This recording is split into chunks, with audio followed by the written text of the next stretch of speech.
जैसे बेटा आज हमने एमसीक्यूज करने हैं, ठीक है। तो फर्स्ट यूनिट के फर्स्ट चैप्टर से ही स्टार्ट करते हैं। जो हमारी फ्राइडे सैटरडे की क्लास है उसमें सिर्फ हमने एमसीक्यू ही करने हैं, ठीक है।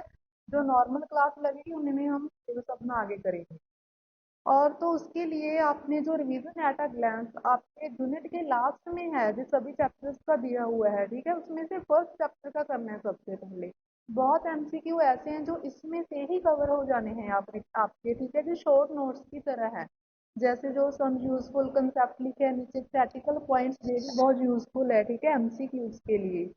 तो सबसे पहले इन्हें डिस्कस करते हैं और आपका जो कॉलम्स वाला चैप्टर है वो साथ साथ रिवाइज भी हो जाएगा, ठीक है। जिसके पास बुक है वो बुक को ओपन कर लो। जिसका कंटेंट नहीं मैच कर रहा वो स्क्रीन से ही कर लो, क्योंकि जो आपके न्यू एडिशन है उसमें थोड़ा चेंज है मे बी इसका, ठीक है। ओपन कर लो, पहले जल्दी करो। जिसके पास बुक है वो ओपन कर लो बुक में से, जिसके पास नहीं है वो ऐसे देख लो। एमसीक्यूज के लिए ये पढ़ना बहुत जरूरी है, अदरवाइज वो सॉल्व नहीं होंगे। तो फर्स्ट पॉइंट है आपका फ्रिक्शनल इलेक्ट्रिसिटी, ठीक है। फ्रिक्शनल इलेक्ट्रिसिटी है क्या, टर्म क्या है, इसका meaning electricity developed on bodies when they are rubbed against each other. Coulomb's law chapter की स्टार्टिंग में हमने वो किया था कि रॉड के साथ है ऐसा, इसको रब किया, एक पर पॉजिटिव चार्ज आ गया, एक पर नेगेटिव चार्ज आ गया। वो सारे फिनोमेने के केस में जो चार्ज प्रोड्यूस होते हैं उन्हें हम फ्रिक्शनल इलेक्ट्रिसिटी बोलते हैं, ठीक है। जब टू बॉडीज को आपस में रब करते हैं उन पर पॉजिटिव एंड नेगेटिव चार्ज आ जाता है, एक पर पॉजिटिव दूसरी पर नेगेटिव, इलेक्ट्रॉन्स ट्रांसफर होते हैं उनमें, ठीक है। जो इलेक्ट्रॉन लूज करता है उस पर पॉजिटिव चार्ज, जो गेन करता है उस पर नेगेटिव चार्ज। तो उस फिनोमिना को, उस इलेक्ट्रिसिटी को हम क्या बोलते हैं, फ्रिक्शनल इलेक्ट्रिसिटी, ठीक है। उसके बाद है आपका smallest amount of charge. Charge का स्मॉलेस्ट अमाउंट क्या है, चार्ज ऑन एन इलेक्ट्रॉन और अ प्रोटॉन। एक प्रोटॉन एंड इलेक्ट्रॉन दोनों के ऊपर जो चार्ज की वैल्यू है वो सेम ही होती है, ठीक है। कितनी होती है, 1.6 इंटू 10⁻19 कूलम। ये कांस्टेंट टर्म है। अगर किसी न्यूमेरिकल में यूज होती है तो हो सकता है आपको गिवन भी हो साथ में, बट गिवन नहीं भी हो सकती, ठीक है। मीन्स कोई भी सिचुएशन हो सकती है, आपको इसे लर्न करना ही पड़ेगा। जो ई की वैल्यू है वो क्या है, 1.6 इंटू 10⁻19 कूलम। इलेक्ट्रॉन का भी है जी चार्ज, प्रोटॉन का भी है। इलेक्ट्रॉन के केस में नेगेटिव आ जाना है, प्रोटॉन के केस में पॉजिटिव आ जाना है, इसलिए उन्होंने इकट्ठा करके लिख दिया पॉजिटिव नेगेटिव, ठीक है। मैग्नीट्यूड दोनों पर सेम ही है। उसके बाद है आपका additive nature of charge. Additive nature of charge means अगर हमने टोटल चार्ज फाइंड आउट करना है किसी बॉडी पर, ठीक है, तो जितने भी चार्जेस हैं वहां पर सभी का क्या कर सकते हैं, addition. The total charge of a system is equal to the algebraic sum of all individual charges, ठीक है। मीन्स उस बॉडी पर जितने भी चार्जेस हैं Q1 Q2 Q2 up to so on, सभी का अगर हम प्लस कर देंगे तो हमारे पास क्या आ जाएगा, टोटल चार्ज, ठीक है। तो हम कह सकते हैं कि जो चार्ज है उसकी नेचर क्या है, एडिटिव है। उसके बाद आपका फोर्थ पॉइंट है क्वांटाइजेशन ऑफ चार्ज, ठीक है। इसका जो फॉर्मूला है ये बहुत इंपॉर्टेंट है, इसके बेस में न्यूमेरिकल मोस्टली आ ही जाता है, ठीक है। सब्जेक्टिव टाइप भी आपको पहले आता था 1 मार्क में, और इसमें से एमसीक्यू भी बड़े आराम से बन सकता है, ठीक है। तो इसका फॉर्मूला क्या है क्वांटाइजेशन का, Q is equal to n e. Q यहाँ पर क्या है, चार्ज, एन क्या है, total number of electrons, e क्या है, चार्ज ऑन वन इलेक्ट्रॉन, ठीक है। जहां तक क्लियर है सभी को।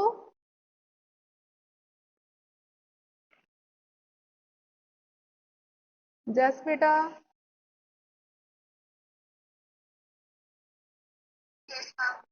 ओके। नेक्स्ट पॉइंट है कंजर्वेशन ऑफ चार्ज। जहां पर कंजर्वेशन आ गया, कंजर्व वर्ड आ गया, इट मीन जिस भी टर्म की वो बात कर रहे हैं वो कांस्टेंट है, ठीक है। जैसे conservation of energy, conservation of charge, जहां पर भी कंजर्वेशन वर्ड यूज हो रहा है इट मीन्स वो टर्म की बात कांस्टेंट के साथ कर रहे हैं वो, ठीक है। तो इसका क्या आएगा, net charge on an isolated system always remains constant. जहां पर जो आइसोलेटेड वर्ड यूज किया है उसका मीनिंग क्या है, पता है किसी को? What do you mean by isolated system? Just Suraj आपको पता है?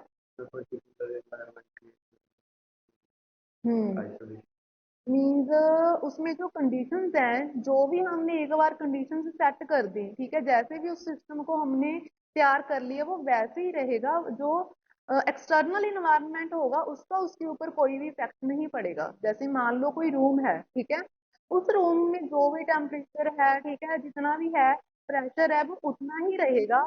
अगर बाहर चाहे तूफान हो, ठीक है, रेन हो रही हो, कुछ भी हो, उस जो रूम का कंडीशंस है वो चेंज नहीं होगी। तो उस रूम को हम आइसोलेटेड रूम बोल सकते हैं कि जो भी कंडीशंस हमने एक बार सेट कर दी वो उतनी ही रहेंगी जब तक हम उसे चेंज नहीं करते। ठीक है, बाहर जो मर्जी हो उस पर कोई इफेक्ट नहीं पड़ेगा, तो ऐसे सिस्टम को हम आइसोलेटेड सिस्टम बोलते हैं। तो कंजर्वेशन ऑफ चार्ज क्या है? Net charge on an isolated system always remains constant. In other words charge can neither be create nor be destroyed. Next आ गया आपका कूलम्स लॉ। कूलम्स लॉ ने क्या बोला था कि टू चार्जेस हैं कोई भी Q1 एंड Q2, उन दोनों में जो फोर्स लग रही है, ठीक है, वो फोर्स किस किस पर डिपेंड कर रही है? एक तो हमारे पास इक्वेशन बनती थी force directly proportional to Q1 and Q2, कि जिन टू चार्जेस की बात हो रही है दोनों के मैग्नीट्यूड के प्रोडक्ट के डायरेक्टली प्रोपोर्शनल है फोर्स। एंड दूसरी इक्वेशन क्या बनती थी, दूसरा फैक्टर क्या था? Force is inversely proportional to square of distance between them. Mean उन दोनों चार्जेस में डिस्टेंस कितना है उसके स्क्वायर के इनवर्सली प्रोपोर्शनल। मीन्स अगर जो चार्जेस हम ले रहे हैं उनका मैग्नीट्यूड इंक्रीज होगा तो फोर्स भी इंक्रीज होगी। अगर उन दोनों के बीच जो डिस्टेंस है वो इंक्रीज होगा तो जो फोर्स है वो क्या होगी? डिक्रीज होगी। ठीक है, और जब हमने दोनों इक्वेशंस को कंबाइन कर दिया हमारे पास क्या आ गया? F directly proportional to Q1 Q2 upon r square. उसके बाद हमने क्या किया? प्रोपोर्शनैलिटी का साइन हटाया, इज इक्वल टू का लगा दिया, और यहाँ पर कांस्टेंट कौन आ गया? के। ठीक है, और जो के की वैल्यू है वो कितनी होती है? 1/4 पाई एप्सिलॉन नॉट। ठीक है, इसकी भी टू कंडीशंस करी थी हमने कि के की वैल्यू 1/4 पाई एप्सिलॉन नॉट कब ले सकते हैं हम? जब जो सारी क्वांटिटीज हैं उनका यूनिट सिस्टम ऐसा ही रखा जाए। ठीक है, और जो टू चार्जेस हैं वो कहाँ प्रेजेंट होने चाहिए? मीडियम, जहाँ तो एयर होना चाहिए और फिर वैक्यूम। अगर ये टू कंडीशंस है जहां पर ओबे हो रही है तो ही हम के की वैल्यू 1/4 पाई एप्सिलॉन नॉट ले सकते हैं, बिकॉज ये एक कांस्टेंट टर्म है। क्लियर? इसमें से जो एप्सिलॉन नॉट है उसे परमिटिविटी बोलते हैं। ठीक है, और एमसीक्यूज में जो क्वेश्चन, जस बेटा,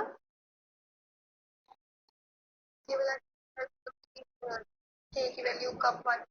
हाँ सुनो, के की वैल्यू 1 नहीं, 1/4 pi epsilon nought. K is equal to 1/4 pi epsilon nought लिख सकते हैं हम। कब ले सकते हैं? टू कंडीशंस हैं। फर्स्ट कंडीशन क्या है हमारे पास? अगर जो हम जो दो चार्जेस की बात कर रहे हैं, ठीक है, उनका मीडियम क्या है? ठीक है, ये बात ध्यान में रखनी है। एक तो उनका मीडियम वैक्यूम होना चाहिए, जहाँ तो वैक्यूम हो, जहाँ फिर अगर मीडियम है फिर एयर हो। वैक्यूम मीन्स कोई भी मीडियम ही नहीं है वहां पर। ठीक है, अगर मीडियम है तो फिर एयर होना चाहिए।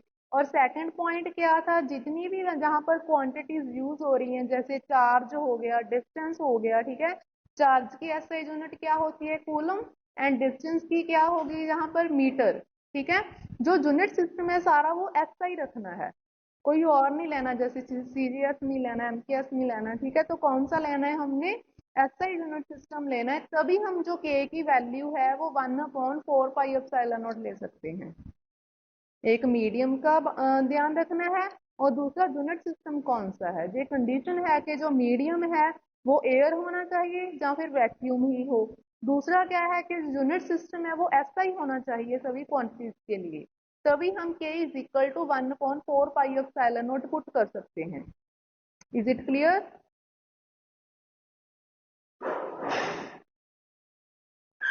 Is it clear now?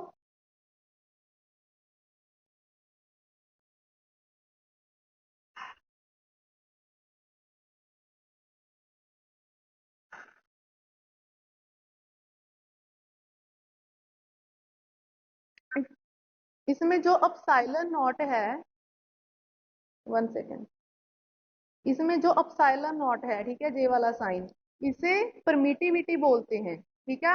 और जो आपके एमसीक्यूज हैं जितने भी दिए हुए हैं, बार बार जो क्वेश्चन रिपीट हो रहा है, जो परमिटिविटी है इसके रिलेटेड कोई भी क्वेश्चन आ रहा है, मीन्स परमिटिविटी की यूनिट्स मेन क्वेश्चन आ रहा है, ठीक है, कि इसकी यूनिट्स क्या है, जहाँ फिर 1/4 पाई एप्सिलॉन नॉट है जो, ठीक है, इसकी यूनिट्स क्या बनेगी, मीन्स के की यूनिट्स पूछ रहे हैं। तो आपको जो फॉर्मूला लर्न होना चाहिए, F is equal to 1/4 pi epsilon nought Q1 Q2 upon r square, ताकि आप इसको मॉडिफाई करके इसमें से इनकी यूनिट्स निकाल सको, क्योंकि आपको पता है कि जो फोर्स है वो न्यूटन में होती है, Q1 एंड Q2 दोनों कूलम में है, तो सी स्क्वायर आ जाना है, ठीक है, आर स्क्वायर नीचे मीटर स्क्वायर आ जाना है। तो आप घुमा फिरा कर यूनिट्स निकाल सकते हो जहां से किसी भी क्वांटिटी की जो भी आपको पूछी जाएंगी, ठीक है। और जो एप्सिलॉन नॉट की वैल्यू है, जो भी कांस्टेंट टर्म है, इसे भी आप डायरेक्ट लर्न कर लेना विद यूनिट्स, ताकि एग्जाम में आपको, ठीक है, इस पर ज्यादा दिमाग ना लगाना पड़े, जो क्वेश्चन बार बार आ रहे हैं उन्हें तो डायरेक्ट लर्न कर लेना, इसकी वैल्यू तो जरूर कर ही लेना, दे रही विद यूनिट्स, ठीक है। एप्सिलॉन नॉट की वैल्यू क्या है, 8.854 इंटू 10⁻⁻12 कूलम स्क्वायर पर न्यूटन मीटर स्क्वायर। इसे तो टिप्स में कर लो, ठीक है। उसके बाद आपका नेक्स्ट आता है,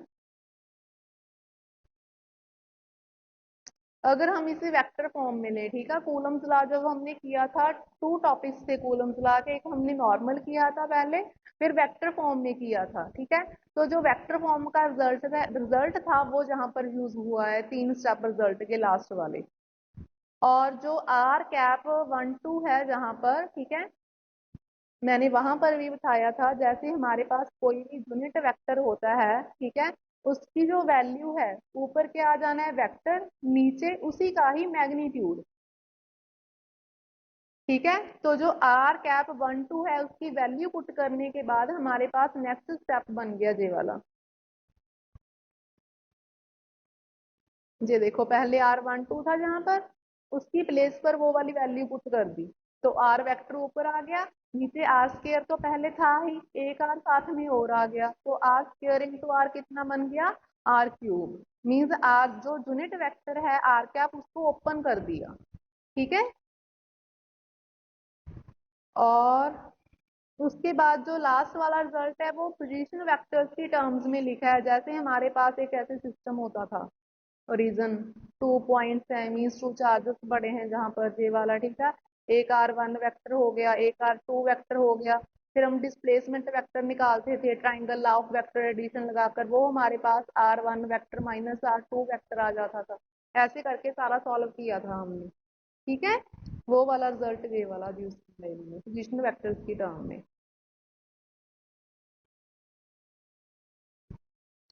एक्सप्रेशन क्लियर है सभी को?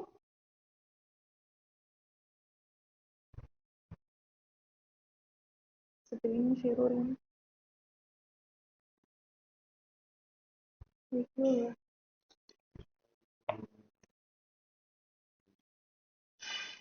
लिंक हो गया, डिस्कनेक्ट हो गया।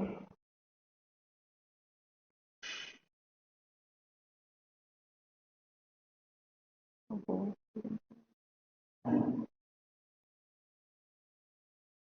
ये भी लिंक कुछ नहीं।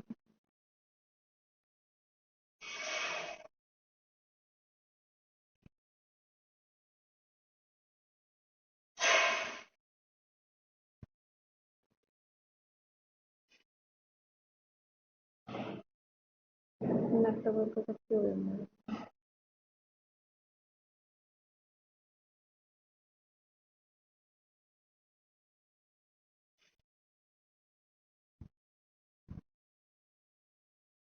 जैसे बेटा शोर है अब सभी को?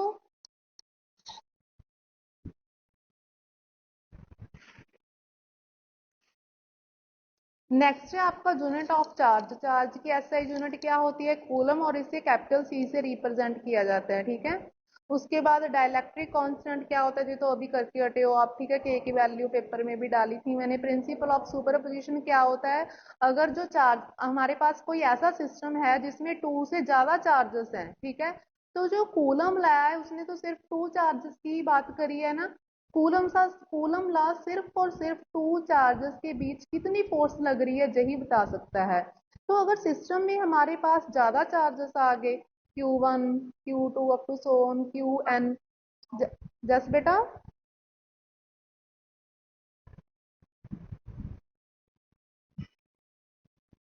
तो हम क्या, वॉइस नहीं क्लियर आ रही?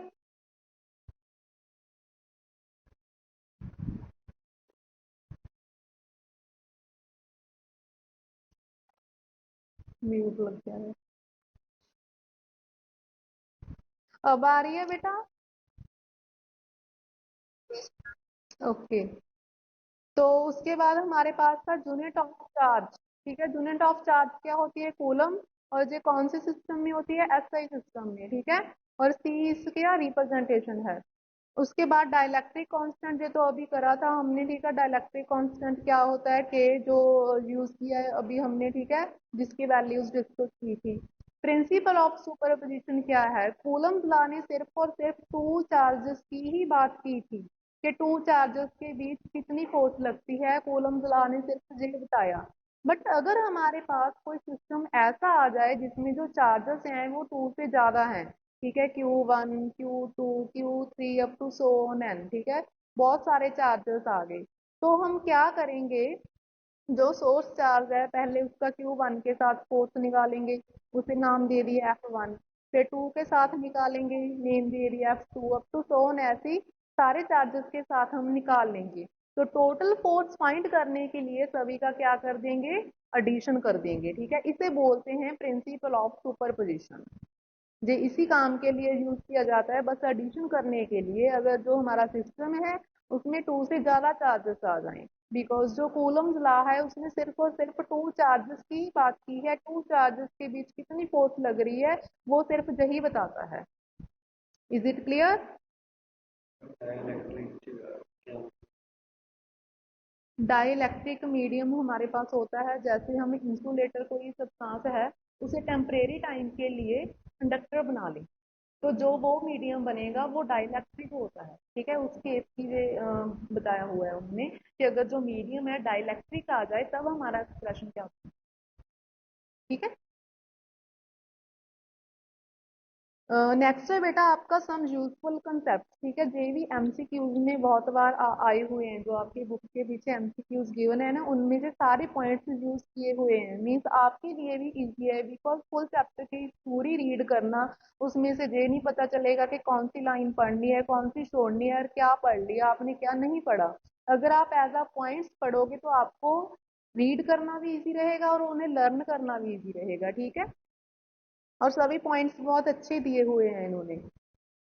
The charges developed on the bodies during the process of rubbing are due to the transfer of electrons from one body to the other।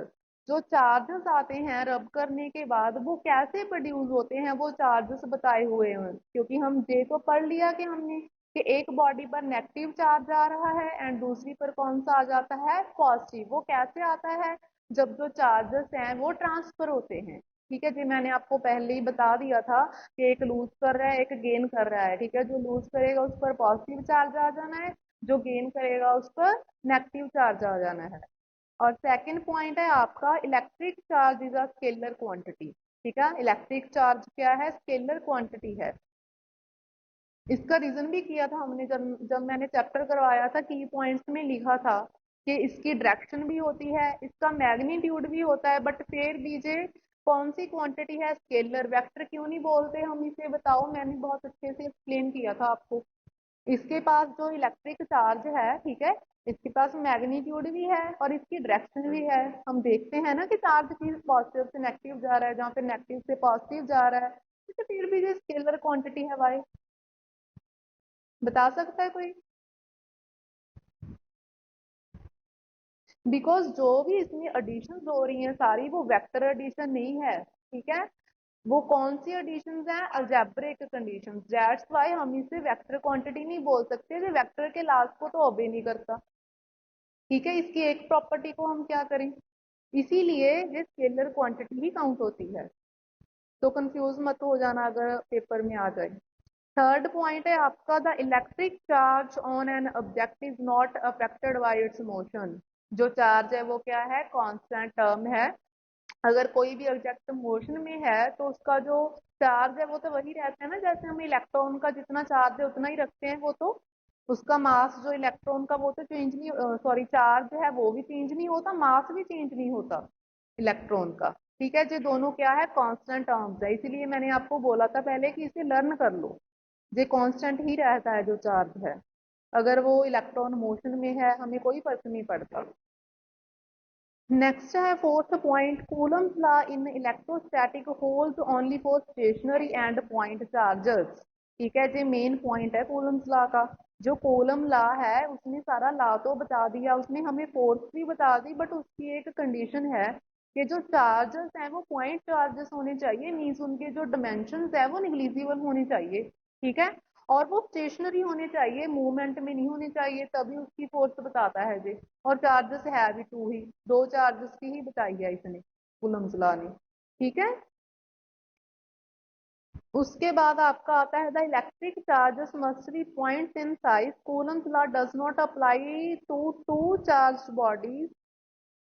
तो क्या है आगे, two charge bodies of finite sizes, ठीक है। Fourth point में ही मैंने explain कर दिया कि उसकी जो डिमेंशंस है वो नेग्लिजिबल होनी चाहिए, ये ना हो कि जो चार्ज है वो स्फीयर शेप का है, डिमेंशंस नहीं उसकी ज्यादा होनी चाहिए। पॉइंट ऑब्जेक्ट, पॉइंट चार्ज हमने डिस्कस किया था फर्स्ट क्लास में भी, ठीक है, जिस दिन मैंने फर्स्ट लेक्चर लगाया था आपका, कि कोई भी चार्ज, कोई भी ऑब्जेक्ट जिसकी जो डिमेंशंस है वो नेग्लिजिबल हो,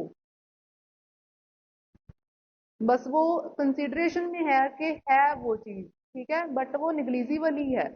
ऐसे चार्जेस के लिए बताया था कूलम्स लॉ ने अपना लॉ, ठीक है। उसके बाद आपका आता है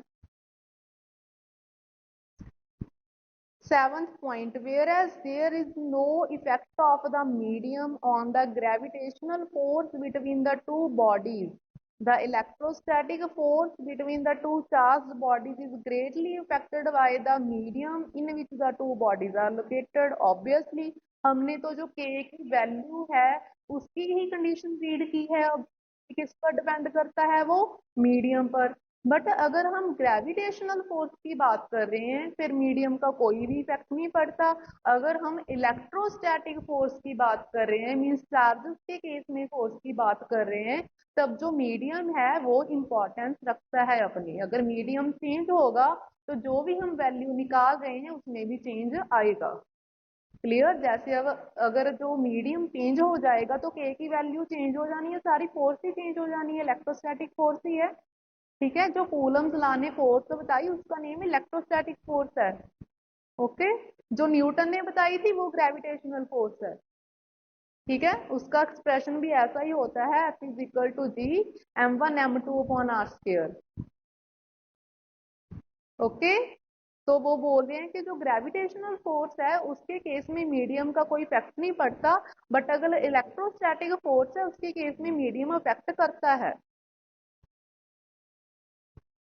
एंड नाइन्थ पॉइंट है आपका, both the gravitational and electrostatic forces are central forces and obey inverse square law. दोनों की जो प्रॉपर्टी है सेम है, आपके +1 की बुक में था फंडामेंटल फोर्सेज, फोर फोर्सेज थी, उनमें इनकी प्रॉपर्टीज थी सारी, आपने एक्सप्लेनेशन की हुई है उनकी, ठीक है। फोर फोर्सेस होती थी ना, उनमें से ग्रेविटेशनल एंड इलेक्ट्रोस्टैटिक दोनों की प्रॉपर्टीज मैच करती थी, and weak force and nuclear force दोनों की प्रॉपर्टीज मैच करती थी, वो वाली प्रॉपर्टीज में उठाई है जी। 10th पॉइंट है, system of charge is set to be in equilibrium. Charges है, सिस्टम है पूरा, उसको हम इक्विलिब्रियम में कब बोल सकते हैं?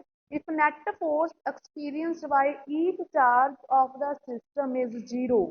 जो नेट फोर्स है, ठीक है, वो क्या होनी चाहिए? जीरो होनी चाहिए। ऐसे सिस्टम को हम क्या बोलेंगे? कि वो इक्विलिब्रियम में है, ठीक है, मीन्स दोनों क्या जितने भी चार्जेस होंगे वो क्या कर रहे हैं, इक्वल फोर्सेस लगा रहे हैं, इक्वल ऑपोजिट, कैंसिल होगी उनकी जो फोर्स थी और आंसर क्या आ गया हमारा, जीरो।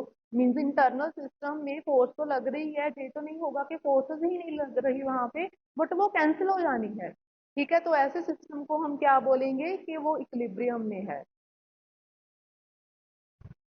उसके बाद आपका आता है presence of third charger. 11th point अभी छोड़ दो आप, जब इसका कोई एमसीक्यू आएगा तब करेंगे, ऐसे जो समझ में नहीं आना। उसके बाद आप आ जाओ डायरेक्ट इसमें से, एक तो जो फॉर्मूले लर्न कर लेना आप, ठीक है, जो थर्ड पॉइंट का फॉर्मूला है जैसे, ठीक है, और एक फिफ्थ पॉइंट करना है इसमें से बस अभी। फिफ्थ पॉइंट के जो न्यूमेरिकल है जी बार बार आ रहा है, ठीक है। एक तो जो परमिटिविटी का एमसीक्यू है, ठीक है, वो बहुत बार आ चुका है। दूसरा जो फिफ्थ है जहां पर जी हर एक बुक में हर एक पेपर में मैंने देखा है, when a charge q is placed at the center of a line joining two equal charges q, the system of the three charges will be in equilibrium if q is equal to minus q upon 4।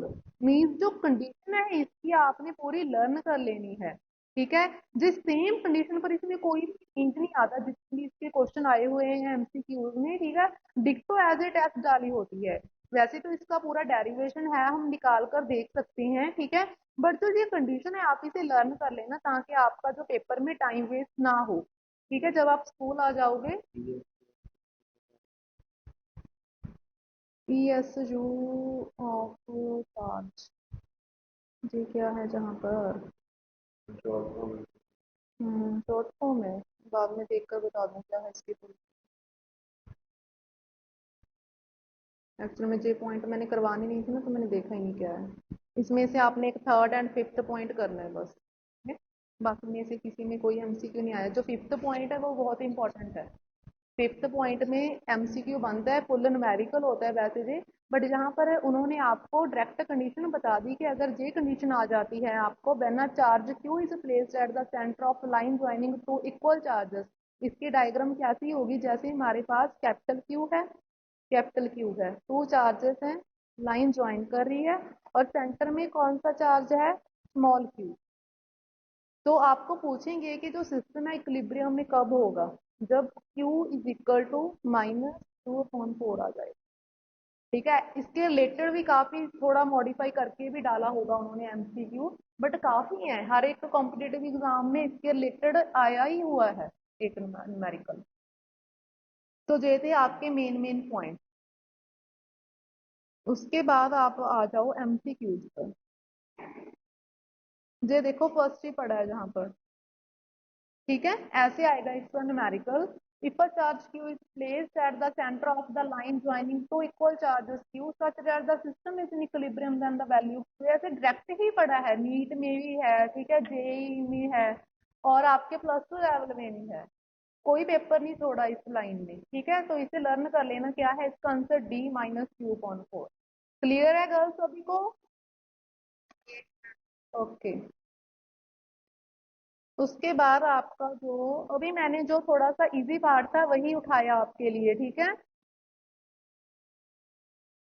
पहले इसे कर लो, थोड़ा flow बना लो MCQs में, पहले ही tough करोगे तो बहुत कंफ्यूजन हो जाएगी। मीन्स ये प्लस टू लेवल के हैं सारे, अगर ऐसा लेवल बनता है तो इससे बाहर कुछ नहीं आएगा पेपर में। उसके बाद आपका आ गया the unit of permittivity of free space, इन्होंने साथ में एप्सिलॉन नॉट डाल दिया। बहुत क्वेश्चन ऐसे है जिसमें उन्होंने हिंट नहीं दिया, ठीक है, एप्सिलॉन नॉट हम मोस्टली बोलते हैं। ये आ जाना हो तो 1 सेकंड बेटा।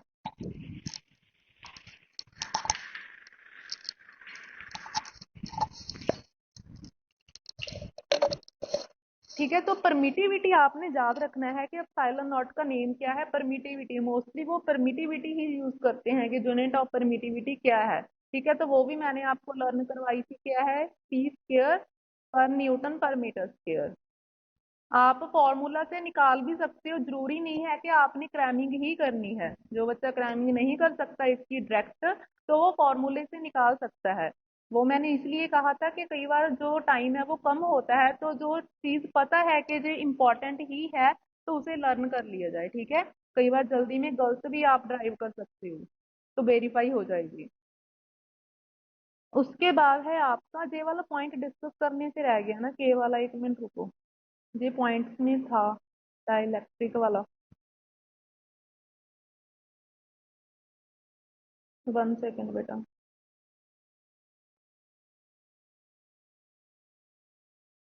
कहाँ चला गया जी? 8th पॉइंट बेटा हमारा डिस्कस करने से छूट गया। 8th पॉइंट इंपॉर्टेंट है जे भी, उसके रिलेटेड ही न्यूमेरिकल है जो भी करना है। When the same two charges located in air are placed in a dielectric medium, ठीक है, हमारे पास टू चार्जेस है, अगर उनका मीडियम कौन सा है, dielectric, without without altering the distance between electrostatic force always decreases, जो उनका डाइलेक्ट्रिक कांस्टेंट होगा वो हमेशा क्या होगा, डिक्रीज होगा। आपने याद रखना है, ठीक है। अगर जो चार्जेस हैं हमारे डाइलेक्ट्रिक मीडियम है, जो उसका डाइलेक्ट्रिक कांस्टेंट है वो क्या होगा, डिक्रीज होगा। ऐसे भी कई क्वेश्चन है, सभी का आंसर डिक्रीज ही आना है। तो ऐसी जो शॉर्ट ट्रिक्स हैं वो एमसीक्यूज के लिए आनी चाहिए, ठीक है। एमसीक्यूज में ये फंडा नहीं होता कि सारा आपको जितना भी ओपन पता है वो सारा खोल कर बैठ जाओ जहाँ वहां पर। तो ये रहा इसका question, when air is replaced by a dielectric medium of dielectric constant के, the maximum force of attraction between two charges separated by a distance decrease के टाइम। तो फोर्स इज ऑलवेज क्या होगी, डिक्रीज होगी, अगर मीडियम कौन सा है, डाइलेक्ट्रिक। क्लियर? क्या हो गया विशाल?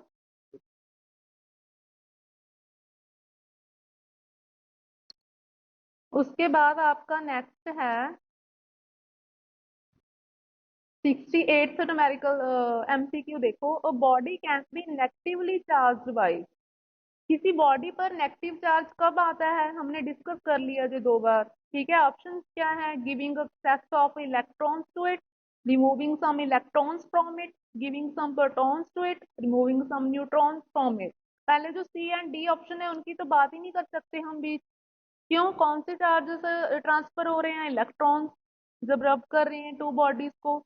तो उसमें भी हमारे पास 2 ऑप्शंस बची हैं, ए एंड बी। ए में क्या है, अगर जो एक्सेस इलेक्ट्रॉन जा रहे हैं, ठीक है। बी में क्या है, रिमूविंग, रिमूव हो रहे हैं जो इलेक्ट्रॉन है, मीन्स एक में गेन की बात कर रहा है वो, एक में लूज की बात कर रहा है। तो नेगेटिव चार्ज कब होगा, जब गेन हो रहा है, ठीक है, giving excess of electrons to it. उसके बाद हमारा आ गया यूजिंग एमएलटी। इसके चांस मुझे नहीं लगते आपको आ सकते हैं, बिकॉज ये एक्चुअली टॉपिक तो +1 का है जो डिमेंशनल फॉर्मूलाज का है, ठीक है। तो मुझे नहीं लगता कि वो आपको पर्टिकुलर डिमेंशनल फॉर्मूला पूछ सकते हैं। नेक्स्ट है आपका 17th क्वेश्चन, जहां पर the number of electrons for 1 coulomb of charge. ये भी बहुत इंपॉर्टेंट क्वेश्चन है, ठीक है। पहले ये आता था जब आपको सब्जेक्टिव टाइप क्वेश्चन होता था, 1 मार्क में ये क्वेश्चन आता था, ठीक है। इसकी explanation Q is equal to n e के बेस हो सकती है। 1 मिनट अभी शो करती हूँ। दे रहा इसका आंसर आपका कंसेप्चुअल में पड़ा है, as it as, how many electrons are present in 1 coulomb of charge, वो वाला क्वेश्चन है जी, ठीक है। तो जो चार्ज का इलेक्ट्रॉन पर कितना चार्ज है, अब देखो उन्होंने नहीं दिया न्यूमेरिकल में, ठीक है। तो जे आपको लर्न करना पड़ेगा, मैंने पहले ही बोला था कि जे आपको लर्न करना ही पड़ेगा। तो आपने Q is equal to n e वाला फॉर्मूला लगाया और वहां से एन की वैल्यू निकाल दी। अगर इस कैलकुलेशन में किसी बच्चे को कोई प्रॉब्लम होगी तो मुझे इंडिविजुअली पूछ लेना। बहुत बच्चों को होती है, ऐसी कोई बात नहीं, ठीक है, कि ऊपर 1 है नीचे इतनी बड़ी टर्म है, कैसे सॉल्व करें। बायो वाले बच्चों को भी हो सकती है, जिसको भी होगी वो मुझे पूछ लेना, तो मैं स्टेप वाइज आपको करके पिक सेंड कर दूंगी, ठीक है। टाइम कितना हो गया ना, ओवर हो गया टाइम। बेटा अभी है लेक्चर आपका कोई? ठीक है बेटा, लगा लो, टाइम ऊपर हो गया, ठीक है। जो हमारे बचे हैं वो कल की क्लास में डिस्कस कर लेंगे। जहां तक देख लेना, कोई भी डाउट होगा तो कल इसी क्लास में मुझे बता देना। ओके बेटा, thank you, same to you.